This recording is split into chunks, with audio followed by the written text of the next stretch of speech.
Unbeknownst to you, when you clicked on this video, you and I began a game of Letter Jam, a cooperative word deduction game by designer Andres Scoopy and publisher Czech Games Edition for 2 to 6 players.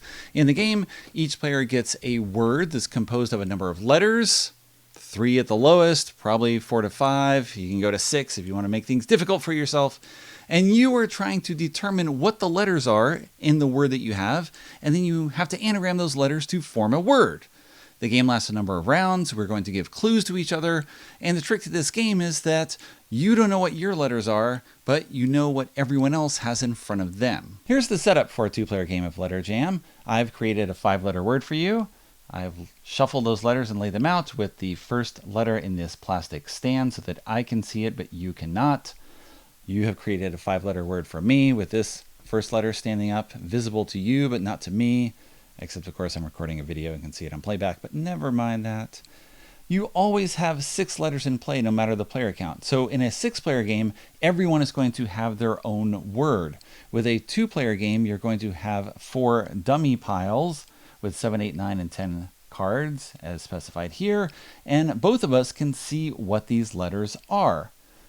The challenge is to give clues to try to get you, or me, to guess our letters. And if we guess our letter, we go on to the next letter, and ideally we will learn what all of our letters are, and then we can anagram them into a word. Before you jump into giving clues, you have to take a step back and figure out whose clue you're going to hear.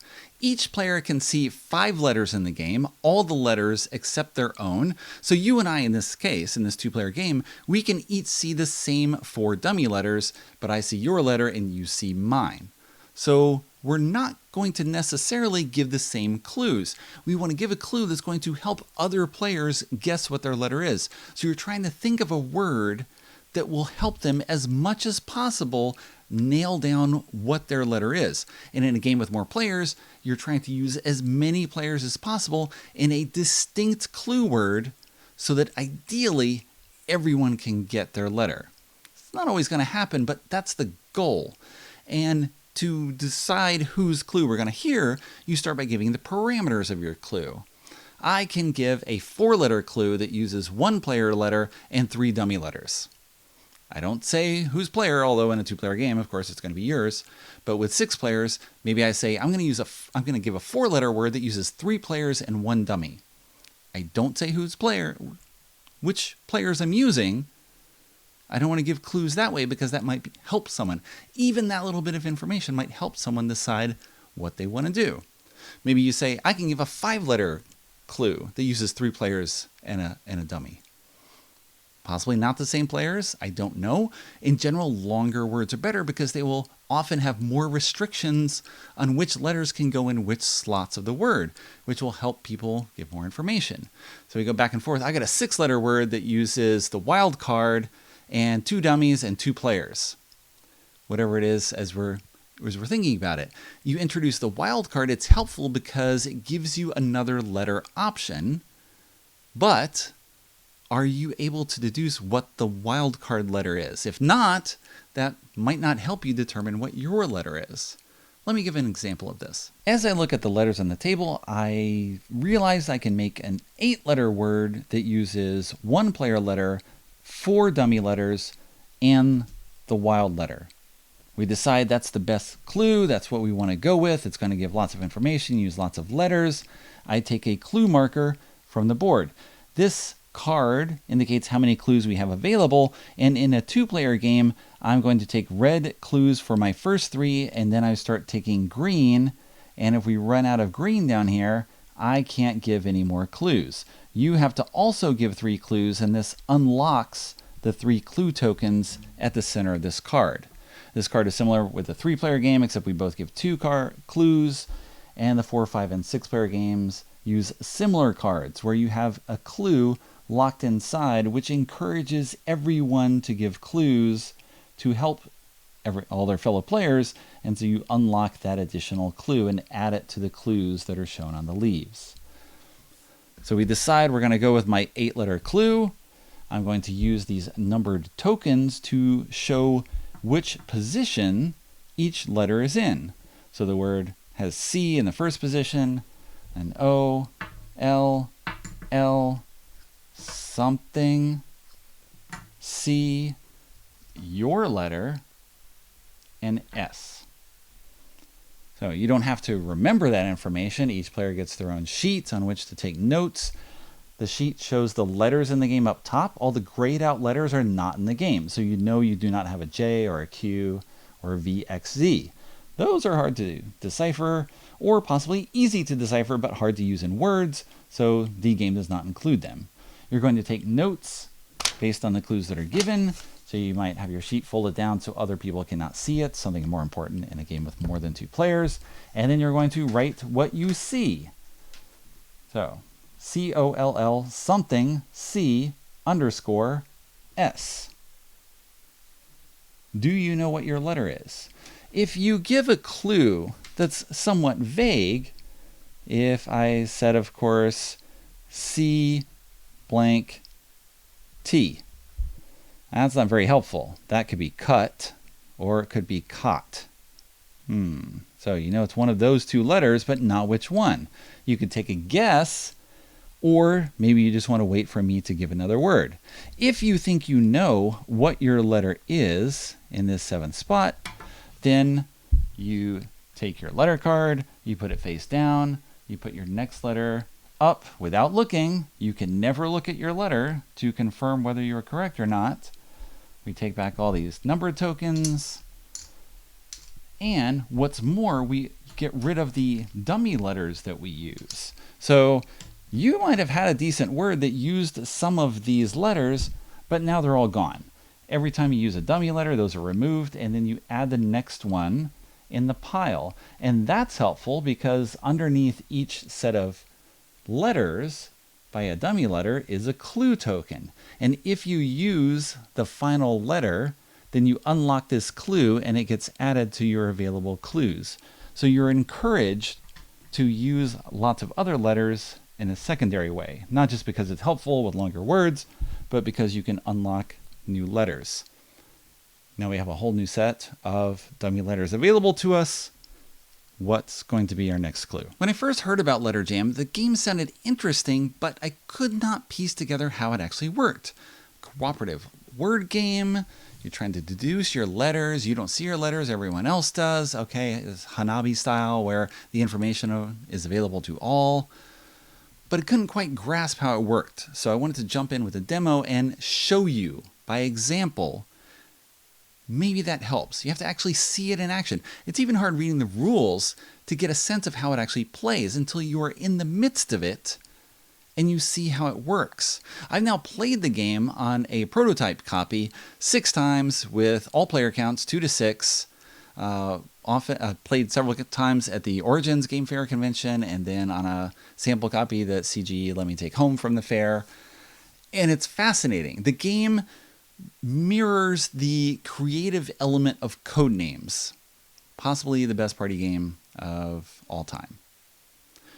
I say that because Codenames inspires you to be creative with your clues. Whatever is laid out in terms of things that you have to get people to guess, you are the one as the clue giver who's trying to make connections between different things and convey that to people, and hopefully they can also make that creative leap to see how things are associated and find the right cards. Letter Jam works similarly in that you have to make those connections between the letters, but not just make any clue word. You ideally have to make something unique enough that it helps everyone. And you have to be able to step back when you realize that someone might have a better clue. You're going to look at the letters available to you, and sometimes you're going to look at all the letters and you're going to see 4 vowels and a P and just be like, I can make a very short word, but not anything super helpful. And of course, Papa, I mean, that's not going to help anyone necessarily. It'll help one person maybe guess their letter, but hopefully you have a consonant and someone else is going to come through and then use some of the letters and you'll mix up things and then you'll have a fresh array of letters to use. So it's fascinating to see, to learn how to work with the game and work with your fellow players and decide when to step up and say, my clue is extremely helpful. You can't say who it's going to help, but you can try to stress how it's going to work. And as you play more frequently with people, you learn how they work, and you'll learn when to step back and when to step forward and when to get in and what's good and what's not good. It's all about trying to picture the word that you're creating and imagine how it's going to look from the perspective of each other player. Again, somewhat similar to Codenames, where I've had this thing where I've had this super clever clue that I thought would be ideal, but I'm not picturing the people actually hearing my clue and seeing whether they can make a connection with it. You can be a little too clever sometimes. And so you're trying to find this right balance of how it all works. We played a 6-player game at Origins where I was able to give the clue lactates. So it used 5 people and the Joker, and everyone got their letter. And it's mostly because you can try to picture the word lactates, but without the L. And what else is going to be actates? And then what else is going to be LCTTES? And you go through all the iterations of it, and you're like, this clue is perfect. Everyone can learn information from everything. And you just have to be really insistent. Let me give my clue. You can give longer than 8-letter clues. The game comes with 8 chips, but of course you can just say this is letter 9, this is letter 10, letter 11. You try for the longest word possible. It's kind of an interesting challenge to see whether you can do it. Talking with Chad Krishan, who I work with at BGG, he gave a clue of beekeepers one time, which again is fabulous. But it's also very conditional. It's not something you can plan for. It's all about what you're being presented with while you're playing the game. And then if we decide, okay, you're going to use your clue instead, some of those letters might disappear. And what you thought was a decent clue is now impossible because those letters are gone. There's a scoring system for Letter Jam. You can decide at the start of the game what length of word you're going to use. If you're playing with younger children, maybe you do shorter words with 3 or 4 letters. If you've played before, you feel ambitious. Hey, I want a 6-letter word. But of course, a 6-letter word relies on other people to give good clues so that you can figure it out. So as the experienced player, it's not like you can jump up to having a longer word because you're relying on the skills of others. So it's an interesting conundrum where you might say, yeah, I've played this game tons of time. You go with a 6-letter word, and I'll go with 4 letters, and we'll see how things work out. So it's got this interesting feel to it, and it just inspires smartness and creativity in you as you're playing, as you're trying to go through all these possibilities and figure out how things work. And again, as you start staring at your clue sheet and trying to figure out what letters things can be. And sometimes after the fact, you'll realize that, oh, this could have been something else. And then you have to start making notes and figure out how things can work. So you're going to play a certain number of rounds. You can play until all the clues are gone, or you can all decide at a certain point, I think I know my letters. You've guessed your 5th letter, and if you guess your final letter in the word, you can then draw a letter off the top of the deck. You put it in your holder. If someone uses that in a word, you get a single guess as to what that letter is. Is it an R? Again, I can see it on the screen. If it is an R, then it goes in the center of play, and someone else can use it in a future clue word, or maybe it just stays on the table.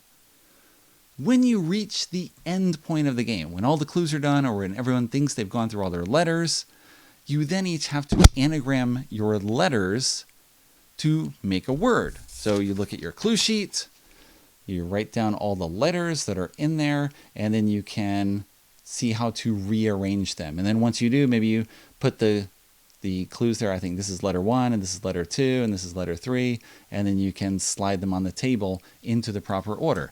And then you have a reveal where everyone reveals their letters one by one, and do I have a word? Yes! If I do, great! And of course, the word that you guess may not be the word that you were actually given, but it still works. I had one game where my word could have been beard, or bread, or bared. They all use the same letters, just in different orders. I don't have to determine what I was given. I just have to make a word. If I make incorrect guesses and I don't think I can make a word, well, we've got the wild card in the center of the table. We might have bonus letters from people who have finished and have gone on and correctly guessed other letters. We can decide as we're trying to figure out what our words are, maybe I need to pull a letter from the center of the table and use it in my word. Oh, actually, I had all consonants, I guessed. Clearly, I guessed something wrong, and so I'm going to use this. Or I just can't anagram this properly. Can I use the wild card? And if they say yes, I have to pick up the wild card. I put it on top of one of my face down cards, because again, I haven't looked at them yet. And now this is going to be a letter of my choice. Or I guess my R correctly, and I can use that R instead of whatever this letter was. You score points if you want based on the length of your word, plus the number of clues you have remaining, plus the additional number of letters you've added to. If you started with a 5-letter word and I added in a wild card and I added in something else to make a 7-letter word, I score more points for my word. Well, correction. We score more points because it's a cooperative game and you're trying to push your score as high as possible if you care about such things. Mostly, as the rules say, if everyone more or less makes a word, then everyone more or less wins. It's not a game where you'll necessarily keep score. It's just cool to see what people come up with in the situations created by the game. And what's really interesting is you have the same gameplay with 2 players as you do with 6, aside from having a different number of dummy letters. But no matter the player count, you're seeing 5 letters. And each player sees 5 letters. And you and I, we see 4 of the same letters, and then the ones we don't see are, of course, our own. So mostly we can give the same clues. But the feel of the games is very different with 5 and 6 players compared with 2 or 3, just because there's more action going on and people suggesting things and yelling out possibilities, and just the joyous feeling of something clicking when you give a clue to a large group of people and everyone's like, oh, yeah. And they put down their letter and they put up their next one. It feels so good. Versus the 2-player game where it's much more methodical. All I care about is you guessing your letter. That's it. I don't have to care about 4 people guessing their letter. It's just you.